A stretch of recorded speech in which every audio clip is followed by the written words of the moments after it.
परम सच्चिदानंद घन प्रेम आनंद स्वरूप नवनिभृत निकुंज महामहिम परम पावन श्री वृंदावन धाम, श्री वृंदावन धाम के लाडिले युगल सरकार प्राणाराध्य श्री श्यामा श्यामजू, समस्त सहचरी वृंद, खग मृग पशु पंछी, वृंदावन की समस्त लताएं, रजरानी यमुना रसरानी, समस्त ब्रजवासी परिकर,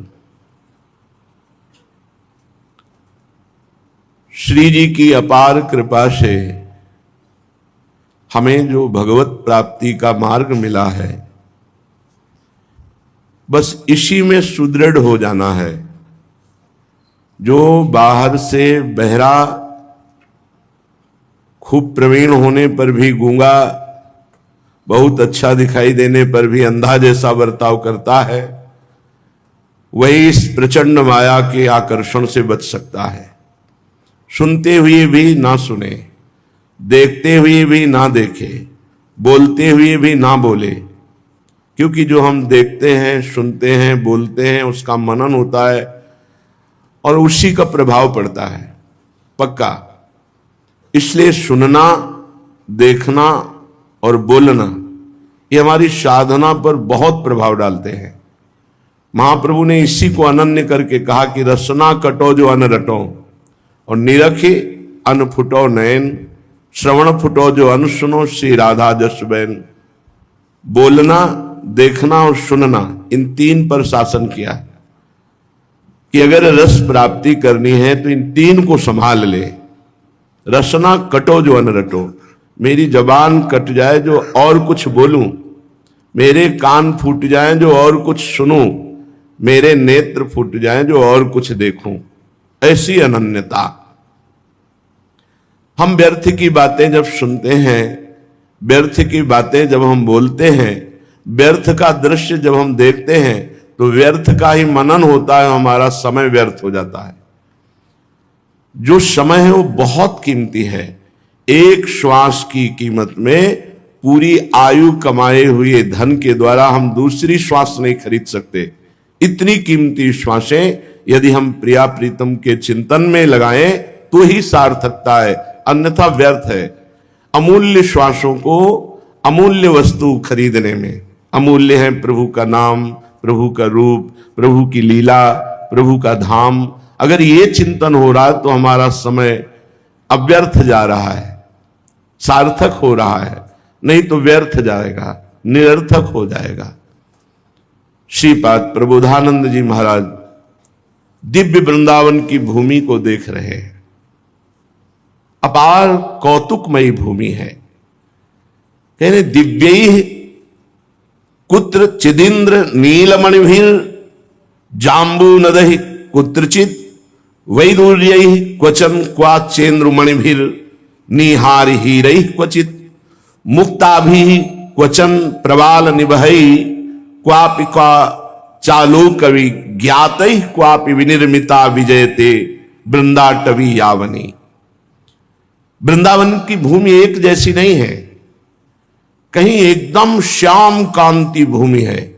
दिव्यैः कुत्र चिदिंद्र नीलमणिभिर, इंद्र नीलमणि जैसी दिव्य कांतिमयी कहीं भूमि है, तो कहीं जाम्बू नदैः कुत्रचित, कहीं बड़ी ही आश्चर्यमयी स्वर्णिम भूमि है।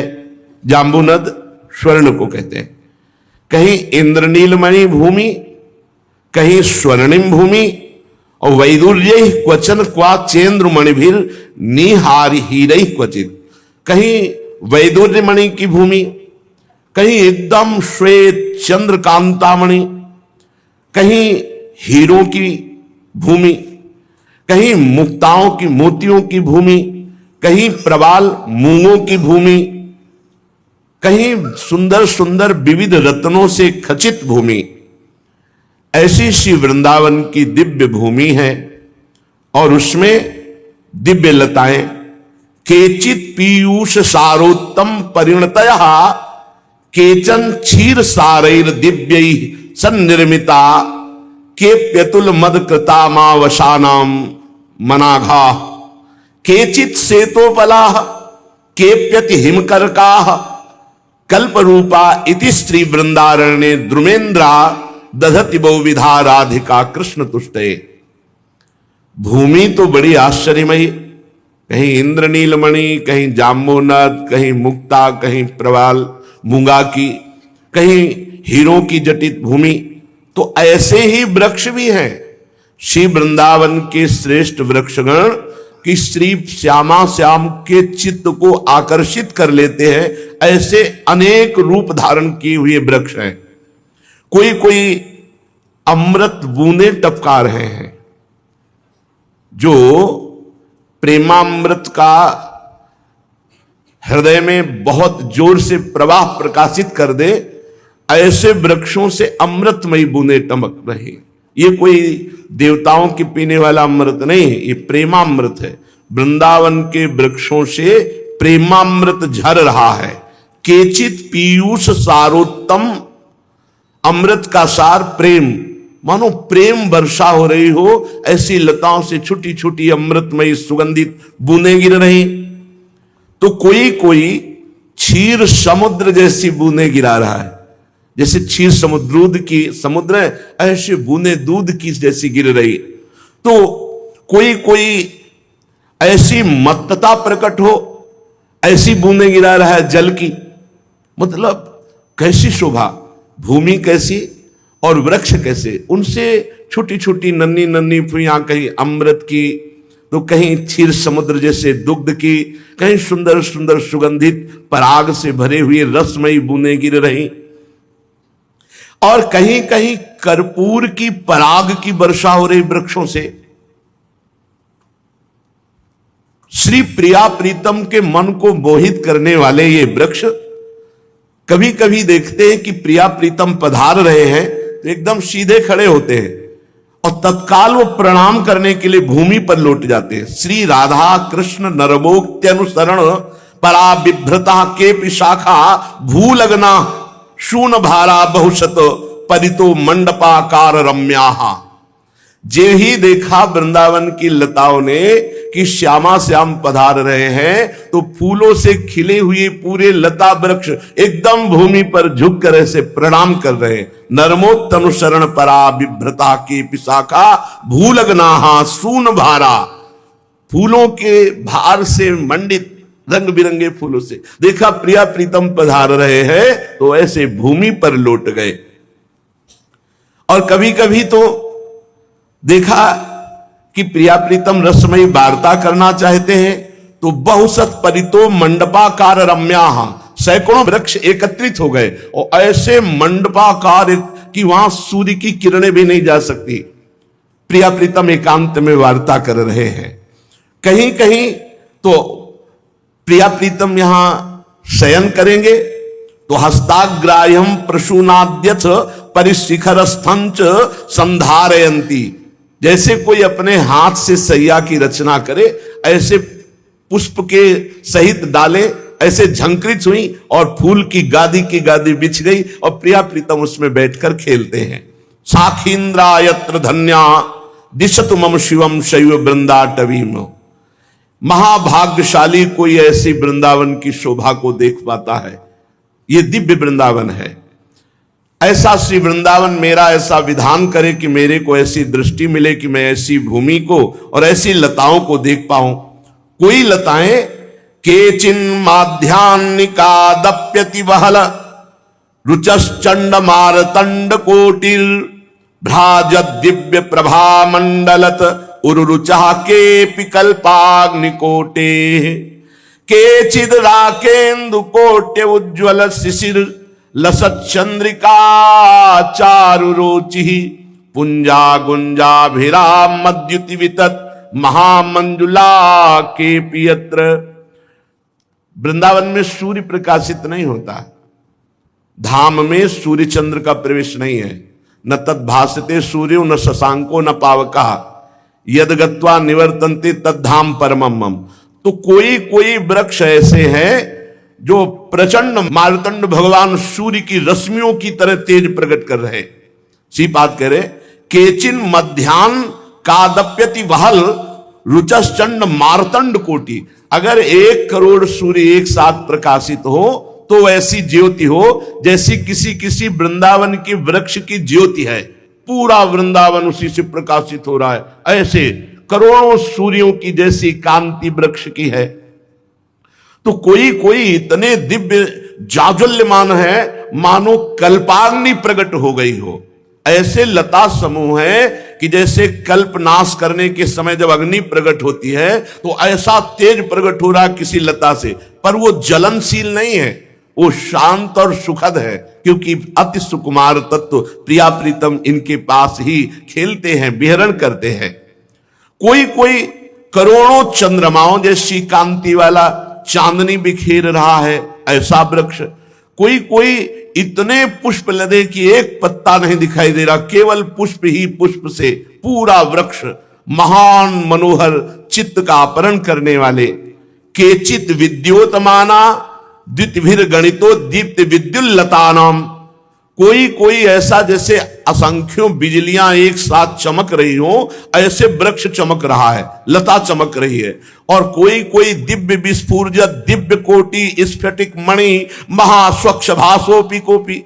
कोई कोई एकदम श्वेत कांति प्रकाशित करते हुए स्फटिक मणि जैसा। कोई नवीन नवीन केचित बाल प्रवालाधिक ललित महाकंदली सुंदरांगा। बड़ी ही सुंदर मूंगे की कांति पूरे वृक्ष में प्रकट हो रही है, कहीं मोतियों की कांति प्रकट हो रही है, कहीं तपाए हुए स्वर्ण। केचिन निर्भांत्यनंत दुत कनक रुचो हीर हारत त्रिशोन्य। कोई कोई बिल्कुल तप्त कांचन जैसी कांति प्रकट कर रहा है वृक्ष, कोई हीरों से अधिक चमकीली कांति प्रकट कर रहा है। केपि प्रोत्फुल्ल दिव्य स्थल कमल रुचहा केपि नीलोत्पलाभाः। केचित् कीरानुकारी छवि निकरचिता केपि काश्मीर भाषाः। केचित् भिन्नाजा नाभा मरकत मणिवत केचित् दत्युज्ज्वल आभाः। केचित् सत्पटाल प्रोच्चर रुचिर रुचोन्ने जवा पुष्प भाषा। कोई कोई लता तो ऐसे जैसे स्थल में कमल खिलते हैं, ऐसे पूरे वृक्ष लता में कमल खिले हुए हैं, स्थल कमल की भांति। कोई कोई नील कमल की कांति प्रकाशित करते हुए लता, कोई शुभ्र वर्ण कांति, कोई कुमकुम वर्ण की कांति, कोई मरकतमणि की कांति, कोई गुलाब की कांति, कोई जपा कुसुम की कांति। ऐसे दिव्य वृंदावन के अद्भुत अद्भुत कांति प्रकाशित करने वाले इत्थम स्वानंद सच्चिदस घन वपुषो यत्र शाखींद्र वृंदस आश्चर्यावर्ण भेदा अथ विविध रुचाम बीचयो दुर्निरूपाः। आकाराणाम प्रकारा अपि परम चमत्कारिणाम यत्र पुष्पा यत्याश्चर्यैकशीम्नः स्फुरतुमं सदा सैव वृंदाटवी। जहां सच्चिदानंद घन श्री प्रिया प्रीतम विहरण कर रहे हैं, कैसे आश्चर्यमय वृक्ष हैं, इनसे विविध कांति की तरंगें उठ रही हैं। कोई कोई वृक्ष ऐसा है जिसमें एक एक रंग, और कोई कोई ऐसा बहुरंग विविध कांति रंगों की एक ही वृक्ष में प्रकट हो रही। कौतूहल परम चमत्कार आकृतियां उनमें बन रही हैं। ये लो, कई कई वृक्ष तो ऐसे हैं जिनमें रंग बिरंगी आकृतियां बन रही, प्रिया प्रीतम के मनमोहक वृक्ष। कोई कोई आश्चर्यजनक इतने सुंदर पुष्प विराजमान है कि वृंदावनाधीश्वर का हृदय आकर्षित हो जाता है। विचित्र पत्र पल्लव प्रसून गुच्छ जाल कई रपारमुल्लसन महामरंद सिंधु निर्झरम विचित्र रोचिशाचितम सुधारसात्मकई फलई स्मरामि कृष्ण कानने विचित्र साखी मंडलम। विचित्र विचित्र पत्ते, विचित्र विचित्र पुष्प के गुच्छे, और भंवरे भी बड़े विचित्र हैं, उनकी गुंजार भी बड़ी विचित्र है, उनका पराग पुष्पों का बड़ा विचित्र है, और बड़े विचित्र श्री प्रिया प्रीतम ऐसे विचित्र पुष्प और पल्लव और शाखाओं से युक्त वृक्षों के बीच में विहरण कर रहे हैं। अनंत हरिराधिका प्रणय फुल्लवल्ली द्रुमम दधंगिरस विह्वलई खगमृगादिभिर्मंडितम तदद्भुत विलासवन नव कुंज पुंजोदयम स्मराम्यति महोज्वलन मधुर वृंद वृंदावनम। कोई कोई लता तो इतनी सुकोमल सुगंधित और इतना आकर्षणकारी है कि प्रिया प्रीतम उसका आलिंगन करते हैं, प्रफुल्लित होकर उसे हृदय से लगाते हैं। कोई कोई लताएं इतनी प्रवीण हैं कि युगल किशोर के चरणों का स्पर्श करने के लिए झुककर फूलों के गुच्छे सहित उनके चरणों का स्पर्श कर रहे हैं। कहीं कहीं तो पशु और पक्षी ये मंडलाकार एकत्रित होकर के प्रेम विह्वल होकर प्रिया प्रीतम की शोभा को देख रहे हैं। मैं ऐसे दिव्य वृंदावन में भ्रमण करना चाहता हूं, ऐसी मुझे योग्यता प्रदान करें श्री वृंदावनाधीश्वर। वैकुंठे सकलोज्ज्वलेति मधुरे प्यत्युज्ज्वलम माधुरी पूर्णम चूर्णयदद्भुतैर्निज गुणैर् निःश्रेयसाद्यान्यपि स्वर्ण ज्योतिरथोन्मदं मरकत ज्योतिर्द्वयं तन्महो बिभ्रन्निर्भर केलिनूतनवयः पश्यामि वृंदावनम। जो शोभा बैकुंठ में भी किंचन मात्र नहीं है, ऐसी दिव्य शोभा श्री वृंदावन की है। सर्वोज्वल अति मधुर महामाधुरी से पूर्ण इस शोभा को जो देख ले तो मोक्ष का गवी त्यागी बन जाए। यहां तो कहे पूर्ण चूर्णयद यद भूतैर निज गुणैर निःश्रेयसाद्यन्यपि, मोक्ष के भी गर्व को चूर्ण कर देने वाली स्थिति प्रकट हो जाती है, अर्थात मोक्ष का भी तिरस्कार कर दे, ऐसा प्रेम प्रकट होता है। वृंदावन की लताएं, वृंदावन की भूमि, वृंदावन की बीथियों में विहरण करने वाले प्रिया प्रीतम के रस का जब अनुभव होता है, ये रस ना वैकुंठ में है ना ये शोभा वैकुंठ में है, तो बोले मोक्ष का भी गर्व चूर्ण करने वाला, अर्थात मोक्ष का भी तिरस्कार करने वाला हृदय हो जाता है, जिसके हृदय में ये दिव्य वृंदावन प्रकाशित होता है। प्रकत्यंतम गत्वा जड़मनृत दुखात्म शकलम परब्रह्म ज्योति परिचिनु महाविस्तृतम ततो दूरे शुद्ध स्मर रसमयाश्चर्य मधुरोज्ज्वलत् ज्योति पूर्णम परम ही वृंदावन वनम।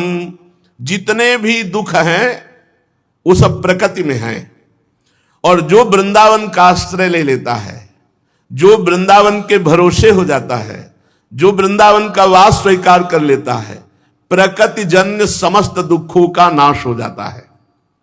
सच्ची मानिए, ये दिव्य वृंदावन हमारे हृदय में इसीलिए नहीं प्रकाशित हो रहा कि हम प्रकृति की वस्तुओं को प्यार करते हैं, हम प्रकृति के भोगों को चाहते हैं, हम प्रकृति के प्रति महत्व रखते हैं, इसीलिए परमात्मा का भी आकर्षण करने वाला ये दिव्य वृंदावन हमारे हृदय में प्रकाशित नहीं हो रहा। नहीं, यहां तो थोड़ी भी साधना बहुत जल्दी प्रकाश करती है, हमारे द्वारा त्रुटियां हो जाती हैं, अपराध बन जाते हैं, हमारा आकर्षण प्रकृति की तरफ है, इसीलिए दुख का अनुभव होता है।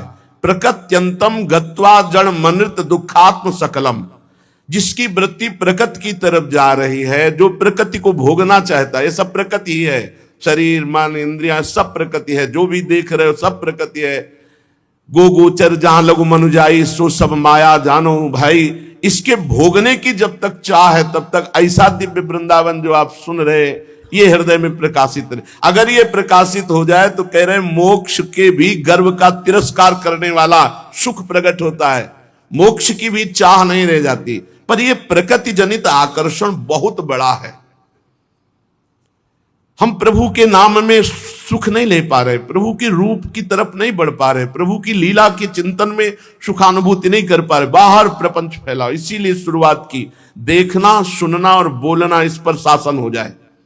प्रकृति से संबंध रखने वाला परमात्मा के संबंध का अनुभव नहीं कर सकता, और परमात्मा का संबंध यदि है तो प्रकृति का महत्व नहीं रह जाता है। बात समझ लीजिए, जितना दुख है वो प्रकृति जनित हो, जितना प्रपंच है वो सब प्रकृति जनित है। जय श्री हरिवंश प्रपंच बंच सब ये काल ब्याल को खायो, यह जिये जान श्याम श्यामापद कमल संगीत सिरनायो। प्रिया प्रीतम की बात, प्रिया प्रीतम के प्रेमी जनों की बात, कहीं कोई दुख है नहीं। दुख का स्वरूप है प्रकृति, और इससे लगाव हटाना बड़ा मुश्किल है। चाहे जिस पद पे बैठ जाओ, लगाव नहीं हटता, इस प्रकृति से लगाव नहीं हटता। प्रकृति, रुपया, पैसा, शरीर, वस्त्र, आभूषण, नाना प्रकार की बातें, जितना संसार में जो कुछ आप देख रहे हो, इसको भूलना होगा, तब प्रिया प्रीतम की प्राप्ति होती। जो कुछ देख सुन रहे हो, मैं और मोर तोर तय माया, जही बस कीने जीव निकाया, गो गोचर जहां लघु मनुजा, ये सब भूलना है। एकमात्र चिद चिद लक्षणम सर्वम राधा कृष्णमयम जगत, प्रिया प्रीतम के सिवा कोई जगत में नहीं, बस ये बात दिमाग में बैठा लें। प्रकत्यंतम गत्वा जड़ मनतम दुखात्म सकलम, ये सकल दुखमय है, सकल दुखमय। भगवान ने पूरी सृष्टि रच के एक मुहर लगा दी, दुखालयम अशाश्वतम, ये जो हमने रचा है इसमें दुख ही मिलेगा और ये नाशवान है। और साइड से एक सांकरी गली रख दी और कहा ये सुख सिंधु की तरफ जाती है, प्रेम गली सांकरी तामे दो न समाये, वो जा रही सुख सिंधु की तरफ। तो सांकरी गली की तरफ कोई बिरला मुड़ पाता है, बढ़िया रोड बना हुआ है दुखालयम शाश्वतम की तरफ, भागता चला जाता है जी। गोस्वामी तुलसीदास जी कह रहे हैं कि माधव असि तुम्हारी यह माया, हे माधव असि तुम्हारी यह माया, करी उपाय पच मरी तरी नहीं जब लग करहु न दाया। करी उपाय पच मरी तरी नहीं जब लग करहु न दाया, माधव अस तुम्हारी यह माया, हे माधव बड़ी दुस्तर माया है। कितना उपाय करके पच मरो, पर जब तक तुम कृपा नहीं करोगे तब तक माया से जीव नहीं तर सकता, असंभव है। भगवत कृपा के बिना दुरंत माया से पार होना असंभव। सुनिए गुनिय समझिए समझाइए, दशा हृदय लई आवे। बड़े आश्चर्य की बात। सुनिए गुनिय समझिए समझाई, दशा हृदय नहीं आवे। और जेही अनुभव बिनु मोह जनित भव दारुण विपत्ति सतावे, माधव अस तुम्हारी यह माया। सुनता है और विचारता भी है, समझता भी है और दूसरों को उपदेश देता है, पर उसी माया की चाह करता है। बड़ा विचित्र खेल है। सुनता है, विचारता है, समझता है और दूसरों को उपदेश करता है, पर चाहत उसी माया की करता है। इसलिए यथार्थ ज्ञान ना होने के कारण वो आपकी मोह जनित इसी माया में पिसता है। सुनिए गुनिय समझिए समझाई, और दशा हृदय लई आवे। जेही अनुभव बिनु मोह जनित भव दारुण विपत्ति सतावे। बारी राग द्वेष लेना देना जाए प्रपंच भरा। ब्रह्म पीयूष मधुर शीतल जो पै मनसो रस पावे, तो कृत मृग जल रूप विषय कारण निशिवासर धावे। प्रभु ब्रह्मामृत बड़ा मधुर है, शांत स्वरूप है। यदि वो भगवदानंद का रस चखने को मिले तो ये विषय मृग तृष्णा भागे, नहीं तो विषय मृग तृष्णा दिखाई दे रहा शीतल जल है, एक बूंद नहीं दिखाई दे रहा, भोगो सुख मिलेगा, एक बूंद सुख नहीं। ये तब हटे जब ब्रह्मामृत मिले या भगवदानंद मिले। बिना भगवदानंद के ये विषयानंद की चाट छूटने वाली नहीं। ये विषय रूपी झूठे मृगजल में रात दिन भटकना होता है। प्रभु जय के भवन विमल चिंतामन शोकत कांच बटोरे, और सपने परबस परे जाग देखत के जाय नहीं हो रहे। जिसके घर में निर्मल चिंतामणि विराजमान है वो कांच क्यों बटोरेगा? बात समझो। जिसको यह ज्ञान हो चुका है कि भगवान के सिवाय संसार में कुछ सत्य नहीं है, फिर वो क्यों मांगेगा रुपया? फिर क्यों वो भोगों की लालसा करेगा? क्यों भगवान से चाहेगा मुझे माया दे दो? झूठी बात क्यों मांगेगा? क्यों संसार का वैभव, क्यों नाम कीर्ति यश चाहेगा, क्यों अपना प्रभाव दिखाना चाहेगा, जब जान रहा है यहां सर्वस्व झूठा है। सत्यम सत्यम पुनः सत्यम हरिर नामैव केवलम, और यही चिंतामणि है। गोस्वामी जी कह रहे जिसके घर में चिंतामणि है वो कांच क्यों बटोरेगा। तो चिंतामणि क्या है, पायो नाम चारु चिंतामणि, उर करते न खसई हो, अब लो नसानी अब ना नसई हो। आज तक समय व्यर्थ किया आप कांच बटोरने में, विषय भोग कांच बटोरना है और नाम जप करना चिंतामणि है। पायो नाम चारु चिंतामणि, तो जेहि के भवन विमल चिंतामणि, सो कत कांच बटोरे, सपन्यों परबस परे, जाग देखत के जाय निहोरे। जिसे भगवान के नाम की महिमा पता है और यह पता है कि यह सब झूठा है, फिर वो भोगों को क्यों बटोरेगा, फिर वो रुपए की मांग भगवान से क्यों करेगा, फिर वो अपने यश कीर्ति की मांग क्यों करेगा। इसका मतलब है कि सुनी गुनी समुझी समुझाई दशा हृदय नहीं आवे, ये माधव अस तुम्हारी यह माया। जैसे कोई सपने में देखा कि उसको अधीन कर लिया है, पर जगा तो वो कोई विनय करेगा क्या, लगा सब झूठा है। ऐसे ही स्वप्न की तरह हमको काम ने, क्रोध ने, लोभ ने, मोह ने, मद ने, मत्सर ने अधीन कर लिया। लेकिन जब ज्ञान हुआ तो लगा न कभी अधीन किए था और ना अभी अधीनता है और न कभी अधीनता रहेगी। ये हमने तो ब्रह्म में स्वीकार किया हुआ था, उसको किसी से विनय करने की जरूरत नहीं पड़ेगी जब शुद्ध ज्ञान जागृत हो जाएगा। ज्ञान भगति साधन अनेक, सब सत्य झूठ कछु नाही, तुलसीदास हरि कृपा मिटे भ्रम, यह भरोस मन माही। बहुत सुंदर, जय हो गोस्वामी तुलसीदास जी महाराज की जय हो।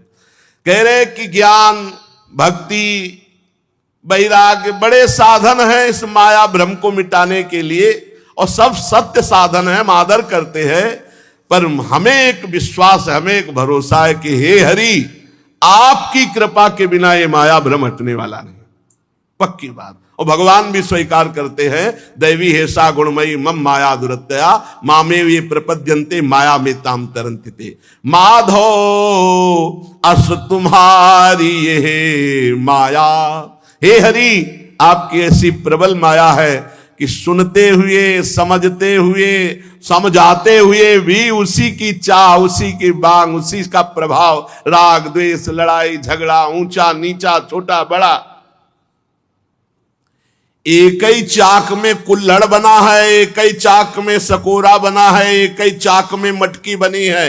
अब मुझ छैठे मटकी की मैं बड़ी, तो सोचो चाक और मिट्टी दूसरी कुछ बात नहीं। पूरी सृष्टि जितनी बनी हुई है, पूरी की पूरी एक परमात्मा अपने आप से अपने आप में बनाए हुए है, ना कोई छोटा ना कोई बड़ा, ना कोई अच्छा ना कोई बुरा। सच्ची मानो, जिस दिन परमार्थ का ज्ञान हो गया उस दिन एक ही तत्व है, दूसरा नहीं है। पर समझ जब तक, यही तो कह रहे, बड़ी आश्चर्य की बात है कि अगर कहा जाए समझ नहीं है तो बोले समझाई, दूसरे को समझा रहा है और कह रहे समझ नहीं। सुनी गुनी समुझी समुझाई, पर दशा हृदय नहीं। दशा में वही पत्नी, वही पुत्र, वही मित्र, वही शत्रु, वही अपना, वही पराया, यही तो माया है। और किसी माया कोई ऐसा रूप धारण थोड़ी करती, ये सब चराचर जगत उसी का खेल है माया का। और जो मायापति है वो दिखाई नहीं दे रहा, जो है वो दिखाई नहीं दे रहा, जो नहीं है वही दिखाई दे रहा है, इसी का नाम माया है। ज्ञान भगति साधन अनेक, सब सत्य झूठ कछु नाही, तुलसीदास हरि कृपा मिटे भ्रम, यह भरोस मन माही। दिव्य भरोसा, कई बार कहा है कि भरोसे से भगवत प्राप्ति होती। गोस्वामी जी कह रहे मुझे दृढ़ भरोसा है कि नाथ आपकी कृपा कोर से ही इस माया से छूटना होगा। नाथ जीव तव माया मोहा, सो निस्तरी तुम्हारी छुहा। वो आपके दुलार से ही मुक्त हो सकता है। आप कृपा करो तो मुक्त हो जाए। तो कैसे कृपा होती हरि की?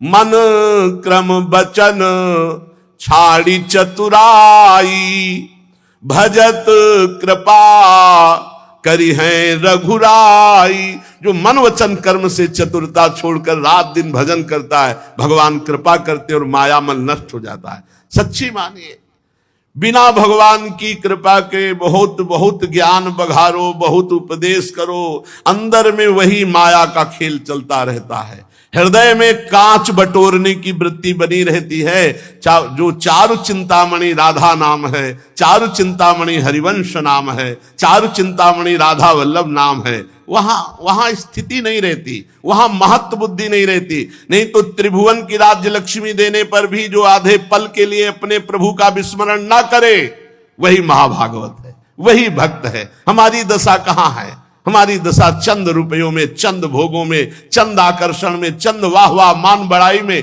हम अपने प्रभु को भूल जाते हैं, अपने स्वामी का विस्मरण कर देते हैं। अभी बात नहीं बनी, दशा हृदय नहीं आई।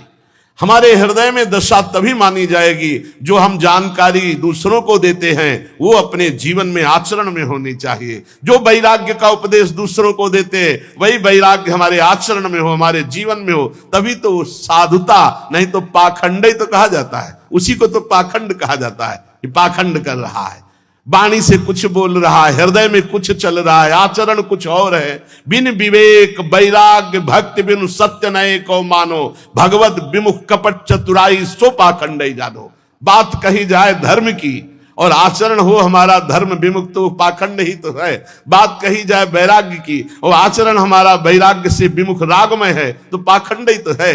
बात कही जाए उदारता की और अंदर हमारे छा रहा है दूसरों से सुख भोगने की लालसा, ये कहां है? इसी को तो दंभ कहते हैं, इसी को पाखंड कहते हैं। गोस्वामी जी कह रहे हैं, माधो अस तुम्हारिया माया सपने पर बस परे। अगर ज्ञान हो गया तो जैसे स्वप्न में कोई मुझे दबाए हुए था, तो जगने पर अब कोई भय नहीं और उससे विनय करने की जरूरत नहीं। ऐसे ही जब हम जग गए, परमात्मा स्वरूप को समझ गए, तो हमें किसी से किसी भी तरह का ना राग, ना दैन्यता, ना द्वेष, ना आशा, क्योंकि कोई है ही नहीं। एकमात्र प्रभु के सिवा कोई है नहीं, वो प्रभु यहां भी विराजमान है। खत्म खेल। समझना है, समझना है। समझ गए तो फिर जाग गए तो सोना क्या, और समझ गए तो रोना क्या। समझ गए तो कुछ, ये सब कुछ नहीं। पूज्य पाद सिउड़िया बाबा जी जब चले सन्यास लेकर, तो विचार किया क्या होगा इससे। दंड भंजन करके गंगा जी में फेंक दिया। ब्रह्मबोध होना चाहिए, बाहर से क्या होगा। 3 रात 3 दिन तक प्रयाग में एकदम शरीर को जड़ पर मुझे ब्रह्मबोध जाए। आखिरकार इतनी प्रबल मुमुक्षुता जागृत हुई कि जीवन व्यर्थ लगने लगा। तब जाकर के उनको भगवान नर नारायण ने 2 श्लोक उपदेश किए। बस वहीं से दिव्य साधना और ब्रह्म पदवी को प्राप्त महापुरुष। जब हमारे अंदर व्याकुलता हो भगवत प्राप्ति की, तब ये बाहरी संबंधों से व्याकुलता नहीं होती। आंतरिक संबंध जब हमारा प्रभु से बाहरी चाहे जैसी परिस्थिति हो, तब व्याकुलता प्रभु के लिए होती। और प्रभु की व्याकुलता ही जीवन को सद्गुणों से, दैवी संपदा से भर देती है। और विषयों की व्याकुलता ही समस्त सद्गुणों से रहित करके आसुरी संपदा से युक्त कर देती है। बिल्कुल खुली बात समझो। माया की चाहत ही हमारे सारे भागवतिक सद्गुणों को नष्ट करके आसुरी प्रवृत्ति कर देती है। और भगवान की चाहत, प्रियालाल की चाहत ही हमारे अंदर दैवी संपदा, दैवी सद्गुण प्रकाशित कर देती है। श्रीपाद कह रहे हैं, ये प्रकृति ही समस्त दुखों का मूल है। प्रकृत्यंतम गत्वा जड़ मनत दुखात्म सकलम। जो वृंदावन का आश्रय ले लेता है, रसिकों के संग से प्रिया प्रीतम की उपासना करता है, तो गत्वा जड़ मनतम, ये झूठा जड़मय संसार गत्वा अब उसको दुख नहीं दे सकता। ये धोखा है, धोखा। खेतों में रखवाली करने के लिए धोखा लगाया जाता है। वो टोपी उपी लगा के, कपड़ा पहना के, तो पशुओं को धोखा हो जाता है। कोई व्यक्ति खड़ा है और खड़ा कोई नहीं होता। उस धोखे को धोखा जान ले तो खूब खाए पिए, कोई वहां मारने पीटने वाला नहीं, वो केवल कपड़ा पहना खड़ा किया गया। ऐसे यहां धोखा है। न कोई स्त्री है, न कोई पुरुष है, न कोई अपना है, न कोई पराया, एक परमात्मा के सिवा कोई नहीं, सब धोखा। ये बनावटी, माया का बनावटी रूप है, अंदर केवल एक परमात्मा है। और धोखे से डरो मत, तो खूब माल ले जाओ। नाम रूप लीला धाम ये माल है, ये है कंचन, नहीं तो कांच बटोरो। मणिगण पुंज ब्रजपति छाणत, हित हरिवंश कर गही कंज। इसलिए सावधान, दिव्य वृंदावन का ही हम आश्रय लिए हैं, ये दिव्य ही है। बस कृपा हो जाए लाडली लाल की, तो हमारे नेत्रों का ये त्रिगुणमयी पर्दा हटे, तो जो वर्णन सुनते हैं वही वर्णन देखने लगेंगे हम, वही हम हृदय से रसास्वादन करने लगेंगे, और होगा, निश्चित होगा। जैसे गोस्वामी जी कह रहे हैं कि हमारा विश्वास है कि हरि कृपा से ही माया जाएगी। हमारा विश्वास है कि जिसने झूठे से भी वृंदावन का आश्रय ले लिया, तो धाम कृपा करेगा। एक दिन कृपा होगी और दिव्य नेत्र खुलेंगे, और सदा सदा के लिए वो मौन हो जाएगा। कौन रस बाढ़े जाम बोली बोई भारी, ऐसा आनंद की ना किसी से बोली वो, ना कोई व्यवहार, बस अपनी कुंवर किशोरी को जियत निहार निहार। चलते श्रीमद् भागवत महापुराण वर्णन चल रहा है। भगवान श्री सुखदेव जी संपूर्ण ब्रह्मांड का वर्णन कर रहे हैं। पहले तो द्वीपों का वर्णन किया, अब उन द्वीपों के मध्य में एक विशाल पर्वत है जिसका नाम लोकालोक पर्वत है। ये पृथ्वी के सब और सूर्य आदि के द्वारा प्रकाशित और अप्रकाशित प्रदेशों के बीच में उनका विभाग करने के लिए ये विराजमान लोकालोक पर्वत। सूर्य भगवान जैसे जैसे इस चक्कर लगाते हैं इस पर्वत का, तो जिधर होते हैं उधर दिन होता है और पीछे रात होती है। मेरु पर्वत से लेकर मानसोत्तर पर्वत तक जितना अंतर है, उसके बीच में शुद्धोदक समुद्र है, शरबत का समुद्र। पीछे सुनाया गया था, घी का, मदिरा का, दूध का, दही का, ऐसे पर समुद्र। यहां शुद्धोदक जो अपने यहां है वो क्षार नमक का। मेरु पर्वत से मानसोत्तर पर्वत तक शुद्धोदक समुद्र, बहुत ही पवित्र और मीठा जल, शरबत की तरह। उसके आगे जो भूमि है वो स्वर्णमयी भूमि है। वहां कोई वस्तु गिरेगी तत्काल अंतर्ध्यान हो जाएगी, इसलिए वहां कोई मनुष्य नहीं जा सकता, सिर्फ अंतर्ध्यान शक्ति संपन्न सिद्ध या देवता जा सकते हैं। यही मृत्युलोक में ही है लोकालोक पर्वत। उसके आगे की भूमि स्वर्णिम है, सोने की है। वहां कोई वस्तु गिरे तो तत्काल अंतर्ध्यान हो जाएगी, वस्तु नहीं दिखाई देगी। वहां कोई व्यक्ति नहीं जा सकता, केवल अंतर्ध्यान शक्ति संपन्न देवता जा सकते हैं या सिद्ध जा सकते हैं। लोकालोक पर्वत सूर्य आदि से प्रकाशित और अप्रकाशित भूभागों का बीच है। त्रिलोकी में यह सीमा स्थापित की गई है लोकालोक पर्वत की। इतना ऊंचा और लंबा है कि इसका ऊपरी भाग ध्रुवलोक को स्पर्श करता है। लोकालोक पर्वत का ध्रुव पर्यंत समस्त ज्योतिर्मंडल की किरणें प्रकाशित होती हुई है। तो एक ओर जब प्रकाश होगा तो दूसरी ओर अंधकार। सूर्य कभी अस्त नहीं होते, भगवान सूर्य कभी अस्त नहीं होते। प्रमाण लक्षण स्थिति के अनुसार यह हमने भूमंडल का वर्णन किया। ये 50 करोड़ योजन का है भूमंडल, जहां पृथ्वी है ये मिट्टी की, जिसमें मनुष्य पशु पक्षी सब रहते हैं। ये 50 करोड़ योजन, एक योजन को मतलब 4 करोड़, 50 करोड़ तो 5 को हाँ 200 करोड़, 50 करोड़ को मतलब 200 करोड़ कोस। ये पूरी भूमि है जिसमें मनुष्य वास करते हैं। 12.5 करोड़ योजन का लोकालोक पर्वत है बीच में जो है। उधर स्वर्णिम भूमि, इधर भूमि ये उपजाऊ। 4 दिग्गज ऋषभ, पुष्करचूड़, वामन, अपराजित, ये महान दिव्य गजराज चारों दिशाओं को रोके हुए विराजमान है।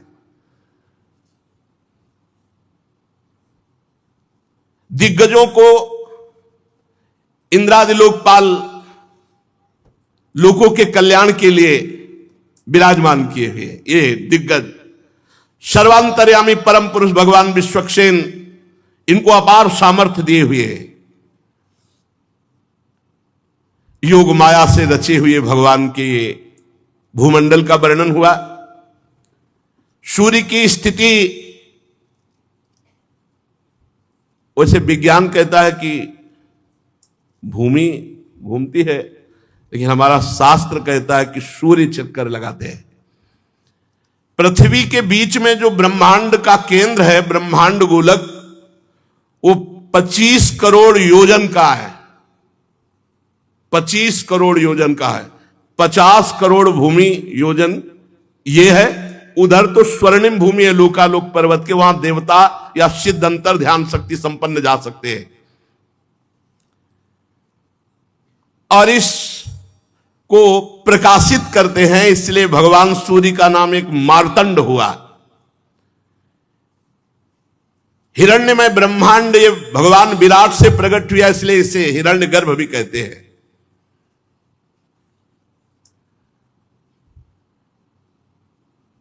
जितना हमने तुमको भूमंडल का विस्तार बताया, उससे दुगना अंतरिक्ष लोक है। जैसे मटर या चना के एक भाग को जान ले तो दूसरे भाग की लंबाई पता चल जाती है।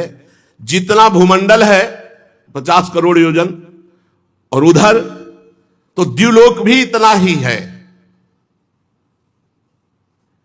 और द्युलोक और भूलोक के बीच में एक अंतरिक्ष लोक है।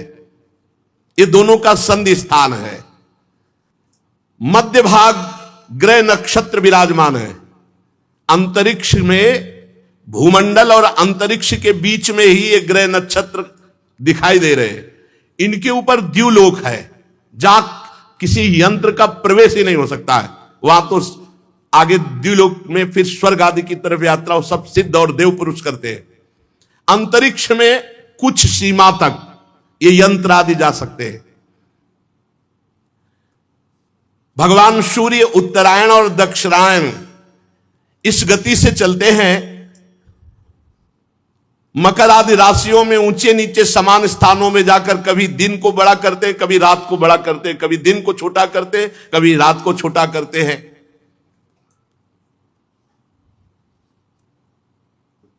पंडित जन बताते हैं, पंडित माने ज्ञानी जन, मानसोत्तर पर्वत पर सूर्य की परिक्रमा का मार्ग 9 करोड़ 51 लाख योजन है।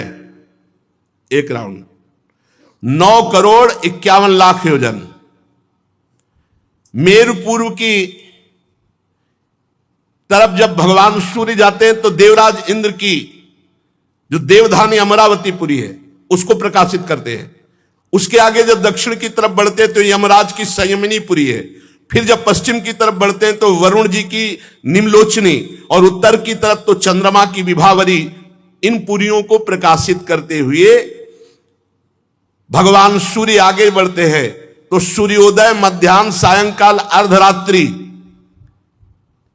ये क्रम से होती रहती। भगवान सूर्य कभी अस्त नहीं होते, उनका निरंतर परिक्रमा चलती रहती भूमंडल की। भगवान सूर्य जब मेरु को बाईं ओर रख करके चलते हैं तो दिखाई देता है कि वो दाईं ओर चलने पर चलते वो बाईं ओर है। जिस समय भगवान सूर्य का उदय जहां होता है ठीक उसी समय कहीं अस्त दिखाई देता है। कहीं जहां भगवान सूर्य मध्याह्न के पसीना पसीना कर रहे हैं किसी को, तो उसी समय आराम से आधी रात को कोई सो रहा होता है। भूमंडल में देख लो, यही की बात कह रहे हैं। कभी सूर्य अस्त नहीं होते, कभी सूर्य उदय नहीं होता, वो तो निरंतर चल रहे हैं। लोकालोक पर्वत के कारण वो अस्त और उदय का ऐसा, लोक माने प्रकाशित, आलोक माने अंधकार, लोकालोक पर्वत, उसी के कारण ऐसा अनुभव होता है। जहां कहीं आधी रात होगी तो कहीं पसीना चुआ रहे होंगे, दोपहर होगा, कहीं प्रातः हो रहा होता है तो कहीं वो अस्त हो रहे होते। वो पहाड़ पर्वत के कारण सूर्य भगवान ना अस्त होते ना उदय होते हैं। जिन लोगों को सूर्य भगवान मध्याह्न में दिख रहे हैं, उसी समय कहीं अंधकारमयी रात्रि होती है। सूर्य भगवान जब इंद्र की पुरी से यमराज की पुरी को चलते हैं तो 15 घड़ी में 2.25 करोड़ 12.5 लाख और 25,000 योजन इस रफ्तार से चलते हैं। 15 घड़ी में 2.25 करोड़ 12.5 लाख 25,000 योजन यात्रा तय करते हैं। बहुत रफ्तार की भगवान सूर्य की गति है। इसी क्रम से वरुण और चंद्रमा की पुरियों को पार कर इंद्रपुरी में पहुंचते हैं।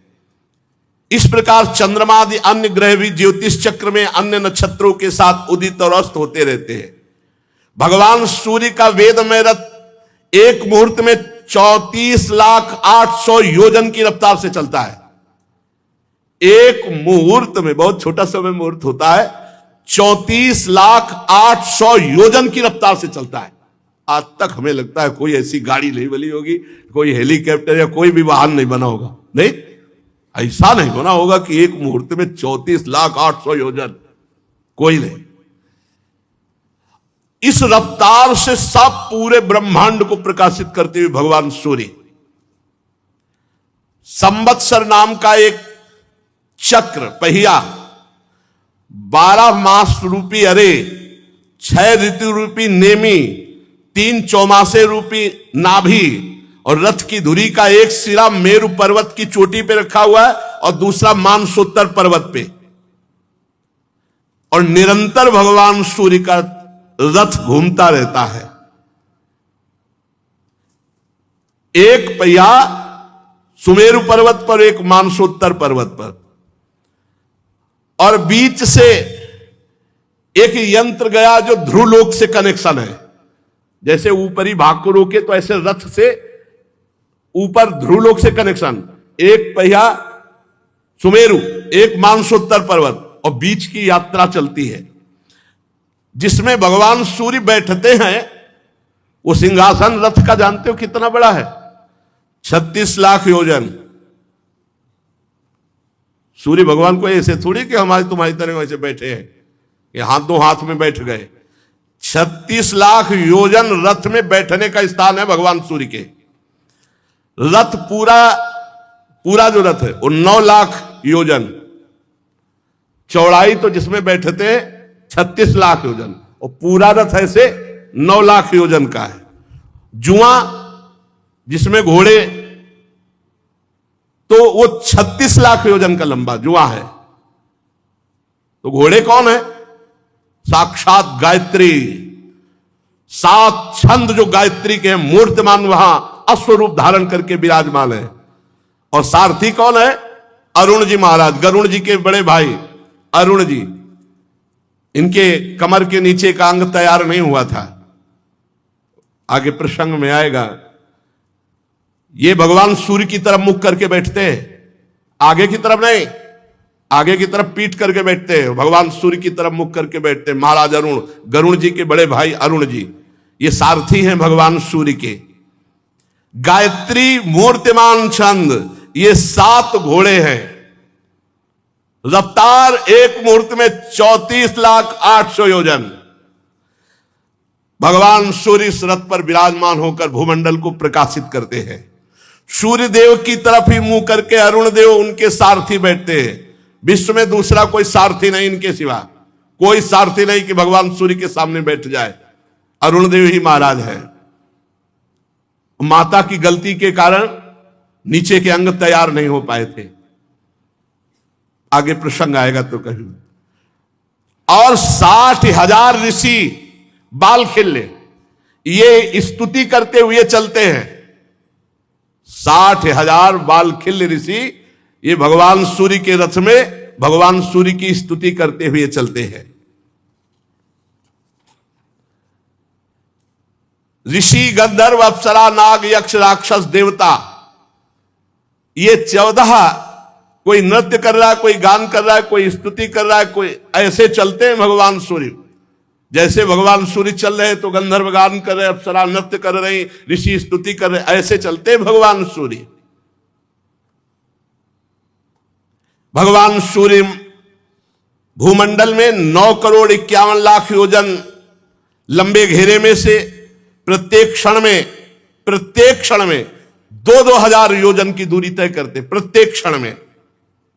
परीक्षित ने कहा, महाराज आपने जो कहा कि भगवान सूर्य राशियों की ओर जाते समय मेरु और ध्रुव को दाईं ओर रखकर चलते हैं, पर दिशा दिखाई देती है कि वो दक्षिण की ओर चल रहे हैं, समझ नहीं पाया आपका कहने का भाव।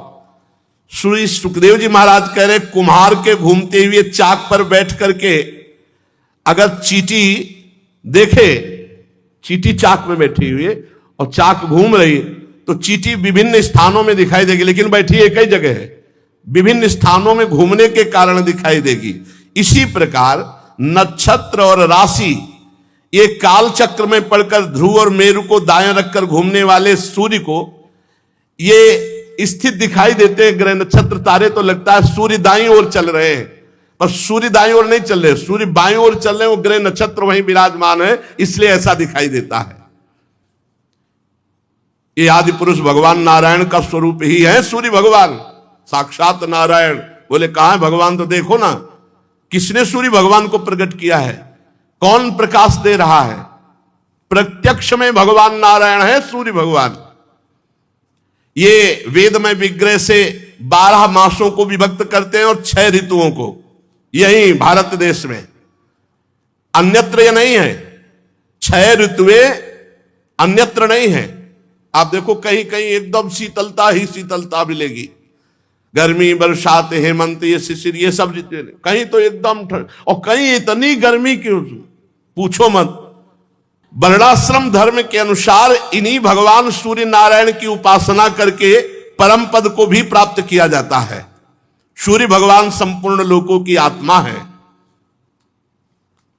इन्हीं से रात दिन का विभाग होता है। उनका एक अव्यय ऋतु कहलाता है। आकाश में भगवान सूर्य का जितना मार्ग है वो आधा जब तय कर लेते हैं तो उसे एक अयन कहते हैं। दक्षिणायन और उत्तरायण से 2 भाग। इस प्रकार सूर्य की स्थिति से 1,00,000 योजन ऊपर चंद्रमा विराजमान है। परमहंस श्री सुखदेव जी कह रहे, और भगवान श्री कृष्ण द्वैपायन व्यासदेव जी त्रिकालज्ञ वो लिख रहे हैं, जो अभी आपने सुना वो भगवान सूर्य की गति। अंतरिक्ष के ऊपर जो दिव्यलोक है, उस दिव्यलोक के ऊपर सब पुरियों को प्रकाशित करते हुए भगवान सूर्य जो सुमेरु आदि में विराजमान अपने रथ पर, वहां किसी की पहुंच आज तक किसी की नहीं है। फिर कह रहे सूर्य से ऊपर 1,00,000 योजन चंद्रमा विराजमान है। हमारा शास्त्र कह रहा है कि सूर्य से ऊपर 1,00,000 योजन चंद्रमा विराजमान है। चंद्रमंडल, चंद्रमा की चाल सूर्य से भी बढ़कर तेज है, इसलिए वो सब नक्षत्रों के आगे रहता है। सूर्य के 1 वर्ष के मार्ग को चंद्रमा 1 महीने में तय कर लेता है, और इस 1 महीने के मार्ग को 2.25 दिन में, और 1 पक्ष के मार्ग को 1 ही दिन में तय कर लेता है। ये कृष्ण पक्ष में क्षीण होती हुई कलाओं से पितृगण के, और शुक्ल पक्ष में बढ़ती हुई कलाओं से देवताओं के दिन रात का विभाग करता है। 30-30 मुहूर्त में 1-1 नक्षत्र को पार करता है। ये अन्नमय अमृतमय होने के कारण समस्त जीवों की प्राण और जीवनी शक्ति को बढ़ाता है। चंद्रमा 16 कलाओं से युक्त है। ये मनोमय, अन्नमय, अमृतमय पुरुष स्वरूप भगवान चंद्रमा है। ये देवता, पितर, मनुष्य, भूत, पशु, पक्षी, सरीसृप, वृक्ष आदि सबके प्राणों का पोषण करता है, इसलिए सर्वमय देव चंद्रमा को कहा गया। चंद्रमा से 3,00,000 योजन ऊपर अभिजीत के 28 नक्षत्र विराजमान हैं। इन्हें भगवान ने काल चक्र में नियुक्त किया है। ये मेरु को दाईं ओर रखकर घूमते हैं। और देखो, चंद्रमा से 3,00,000 ऊपर अभिजीत 28 नक्षत्र, और अभिजीत नक्षत्रों से 2,00,000 योजन ऊपर शुक्र देवता विराजमान है। शुक्र नक्षत्र सूर्य की शीघ्र, मंद और समान गतियों के अनुसार उन्हीं के समान ये कभी आगे कभी पीछे चलते हैं। ये बहुत मंगलकारी ग्रह है शुक्र, खूब वर्षा कराने वाला और बहुत मंगलकारी ग्रह शुक्र ग्रह है, ये सबके अनुकूल रहता है। शुक्र की गति जैसी वैसे ही चंद्रमा के पुत्र बुध की गति है। शुक्र से 2 लाख योजन ऊपर चंद्रमा का ये पुत्र बुध विराजमान है, ये भी मंगलकारी है। किंतु जब सूर्य की गति का उल्लंघन करके चलता है तब आंधी, बादल और सूखे की भय की सूचना देता है। बुध से 2 लाख योजन ऊपर मंगल ग्रह है। यदि ये वक्र गति से न चले तो एक एक राशि को 3-3 पक्ष में भोगता हुआ 12 राशियों को पार करता है। ये सबका अशुभ करने वाला अमंगल सूचक ग्रह है मंगल। इसके मंगल ग्रह के 2 लाख योजन ऊपर बृहस्पति जी विराजमान है। ये वक्र गति से न चले तो एक एक राशि को एक एक वर्ष में भोगते हैं।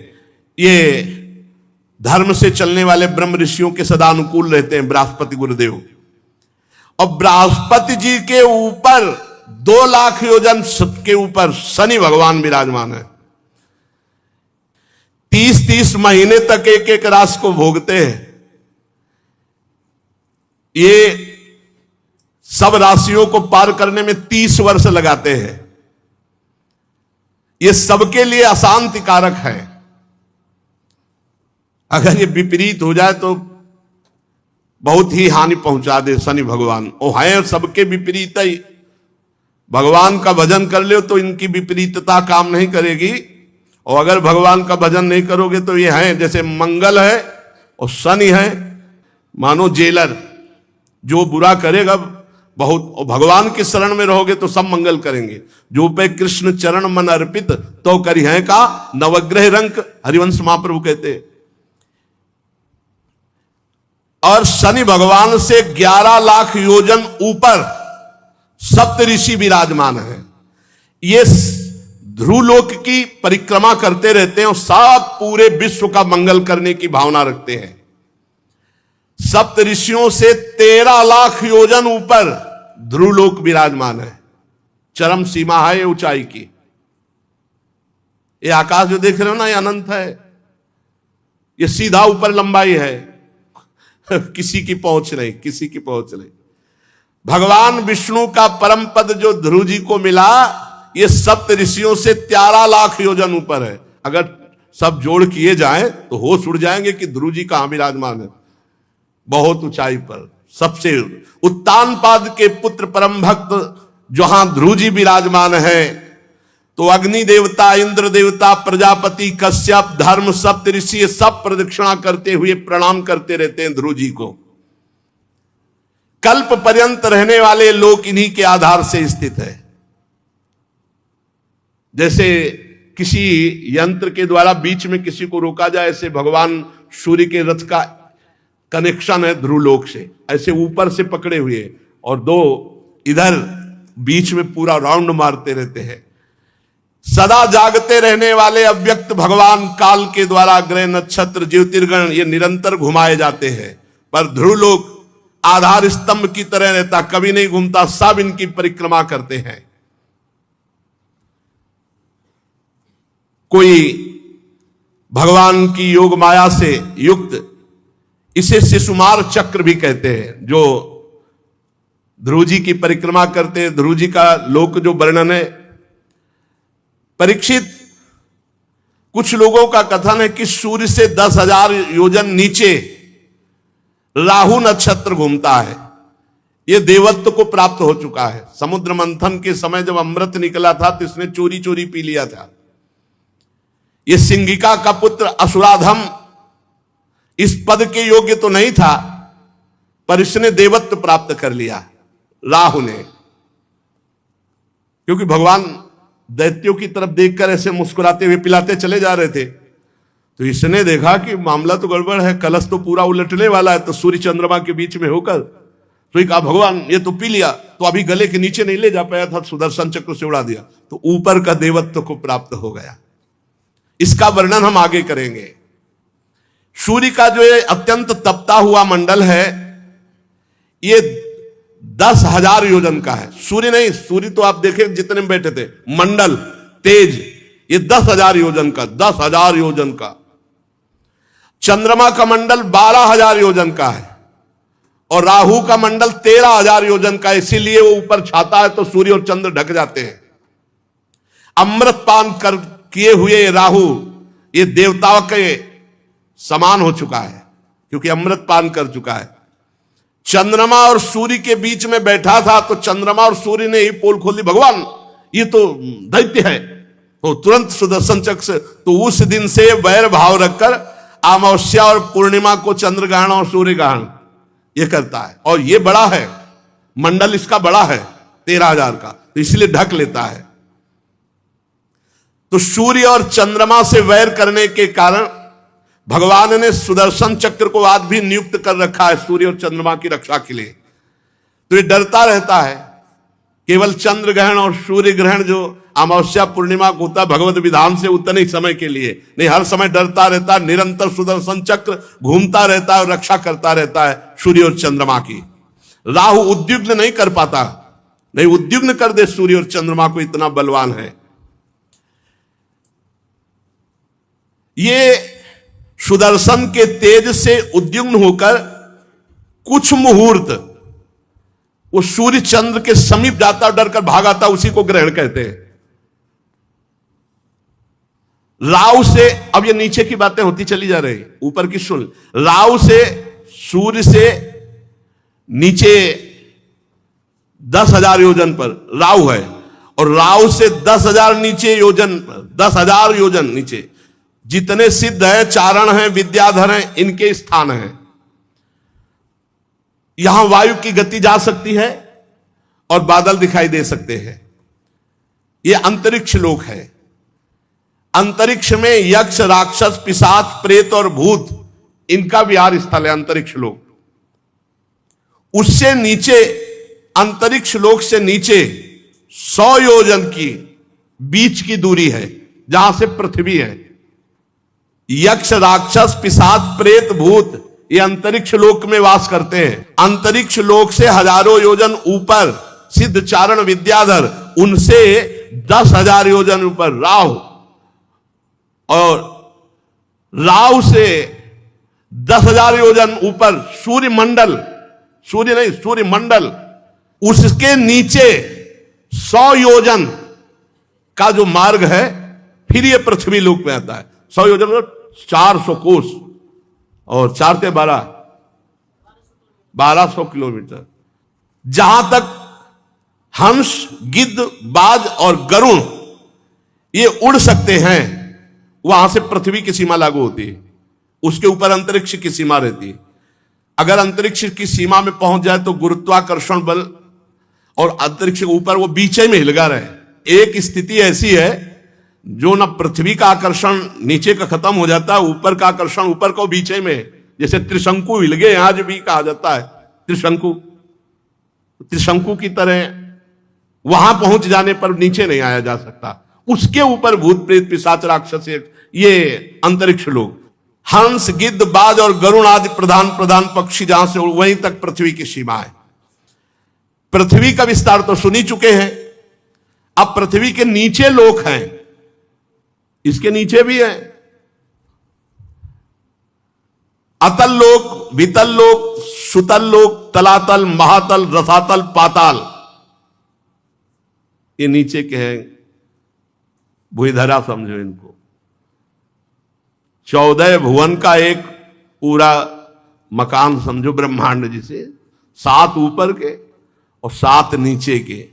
अतल लोक, वितल लोक, सुतल लोक, तलातल लोक, महातल लोक, रसातल लोक, पाताल लोक, ये 7 लोक नीचे हैं और 14 भुवन का एक ये भगवान। और ऐसे अनंत ब्रह्मांड कैसे, बोले एक रोमकूप में अनंत ब्रह्म दिखलावा माते इतना भूत रूप प्रचंड, रोम रोम प्रति लागे कोटि कोटि ब्रह्मांड, ब्रह्मांड निकाया निर्मित माया, रोम रोम प्रतिभेद कहे। वो भगवान है, उनकी लीला ऐसी है, उनकी माया ऐसी कि कोई पार नहीं पा सकता। ये एक 10,000 योजन की दूरी पर स्थित है।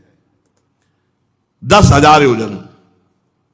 इनमें स्वर्ग से भी अधिक सुख है नीचे के लोकों में। यहां पृथ्वी से 10,000 योजन पर अतल लोक का राज्य है। 10,000 योजन भगवान भेजते हैं इन लोकों में। इनमें स्वर्ग से भी अधिक सुख है। इसमें स्वर्ग से भी अधिक अप्सराएं, विषय भोग, ऐश्वर्य, आनंद, संतान सुख, धन संपत्ति, वैभव, उद्यान, क्रीड़ा स्थली और मायामय दिव्यमय बड़े वैभव। अरे सबसे इसे भवन नरक कहते हैं जिसमें आप रह रहे हैं। समस्त भगवान की जितनी रचना है उतनी रचना में सबसे ज्यादा जो दुखद है वो यही है लोक, मृत्यु लोक सबसे दुखद। जी लोक के प्राणी में दुर्गंध नहीं मिलेगी आपको। दैत्य लोग भी देखो जाके कैसे बने हुए हैं। देवलोक जब वर्णन आता है ना, मानव जीवन तो केवल भगवान का भजन कर ले यही सी बात के लिए श्रेष्ठ है और किसी बात के लिए श्रेष्ठ नहीं। कह रहे कि इतना सुख है नीचे के लोकों में कि देवराज इंद्र को भी वो सुख नहीं जो नीचे के लोकों में है। वहां सुंदर सुंदर स्त्री, पुत्र, बंधु बांधव, सेवक और संपत्ति, मतलब इंद्र की सामर्थ्य नहीं है कि उन सुखों को सोच सके जैसा इन लोकों में सुख है। महाराज मैदानों की बनाई हुई अनेक पुरियां जगमगाती हैं और सुंदर सुंदर मणियों से जटित हर मकान है वहां मणियों से जटित है। परकोटे, नगर द्वार, सभा भवन, बड़े सुंदर आंगन और बड़ी सुंदर सुंदर स्त्रियां, बड़े सुंदर पुत्र परिवार, फर्श बड़ी सुंदर, कबूतर, तोता, मैना, इनकी किलोल देख ले तुम। ये पुरियां इतनी सुंदर कि देवराज इंद्र कल्पना नहीं कर सकते, इतना सुख है इनमें। सोचो धाम में कितना सुख होगा भगवान के जहां बैठे हो। इतने बगीचे सुंदर हैं कि देवलोक के बगीचे भी समानता नहीं कर सकते। और ऐसे सुंदर सरोवर मणि जटित, खूब सुंदर डालियां फूलों की खिली हुई, तरह तरह की लताएं, तरह तरह की खुशबू। मानव देव में भजन कर ले यही सुख है और कोई सुख नहीं। कोई सुख देख लो सुख तो यह है। ऐसी ऐसी रंग बिरंगी मछलियां जल में, जल एकदम निर्मल, कमल, कुमुद, कुवलय, कल्हार, नील कमल, लाल कमल, शतपत्र कमल, ये खिले हुए सरोवर, सबके अलग अलग अलग भवन, अलग सरोवर। जैसे जैसे यहां वो पानी का क्या कहते हैं जो मकानों के बगल में बने होते जहां स्विमिंग पूल, अलग अलग मछलियां और कमल सब खिले हुए हैं, बड़े सुंदर। इंद्रियां आश्चर्य में हो जाए ऐसे लोकों के सुख।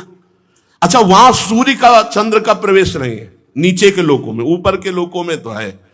वहां दिन रात का विभाग नहीं है, दिन रात नहीं है, कोई खटका नहीं। वहां दिव्य मणियां ऐसी चमक रही कि हर समय प्रकाश रहता है, रात्रि नहीं। और उस लोक के निवासियों का आहार क्या है? दिव्य औषधियां, दिव्य रस, दिव्य पान, और वहां का स्नान मात्र करने से शरीर निरोग। ऐसा जल है। दिव्य वस्तुओं के सेवन से वहां किसी को मानसिक परेशानी नहीं, डिप्रेशन नहीं होता, किसी को मानसिक परेशानी नहीं, और शारीरिक रोग नहीं होता। इसलिए कोई अस्पताल नहीं, वहां कोई डॉक्टर नहीं। यार बढ़िया है। लेकिन इससे करोड़ों अनंत गुना सुख ब्रह्मलोक में है, और उससे अनंत गुना सुख श्रीधाम वृंदावन में जहां हम आ चुके हैं प्रिया प्रीतम के साथ। ये क्या मछलियां, ये क्या, सब चिदानंद। वहां किसी की झुर्रियां नहीं पड़ती, वहां बाल किसी का नहीं पकते, झुर्रियां नहीं पड़ती, बाल नहीं पकते, और कभी कोई बूढ़ा नहीं होता, और देह की कांति मलिन नहीं होगी, साफ चिकने एकदम। शरीर में किसी के दुर्गंध नहीं आएगी, पसीना नहीं आएगा कभी शरीर में, कितना भी मेहनत करो थकावट नहीं, शिथिलता नहीं, आयु के साथ अवस्था नहीं बदलेगी, हर समय जवान। ये नीचे के लोगों की है बात। सब सुंदर, सब स्वस्थ, सब जवान, सब शक्ति संपन्न। यहां पुण्य पुरुषों का प्रवेश होता है, और यहां मृत्यु होती सिर्फ सुदर्शन चक्र से। यहां भगवान के परम पावन सुदर्शन चक्र से ही सबकी मृत्यु होती है। जब मृत्यु होगी तो सुदर्शन चक्र से, ना बुढ़ापा, ना थकावट, ना झुर्रियां, ना कोई रोग, ना कोई, आनंद ही आनंद। और मरना भी किससे? सुदर्शन चक्र से। आप ये समझ लो, भजन कर लो तो ये लोक बढ़िया हो गया। भजन कर लो तो चाहे नीचे जाना चाहो नीचे, ऊपर जाना चाहो ऊपर, भगवान के धाम जाना चाहो भगवान के धाम। और किसी भी प्रकार मृत्यु नहीं हो सकती, केवल सुदर्शन चक्र से मृत्यु होगी। और सुदर्शन चक्र के आते ही गर्भ से लेकर के बाहर जो गर्भस्राव भी हो जाता है। मैदानों का पुत्र असुर यहां का राजा है। पहला जो लोक है अतल लोक। 96 प्रकार की माया के द्वारा अपनी प्रजा को सुख प्रदान करता रहता है।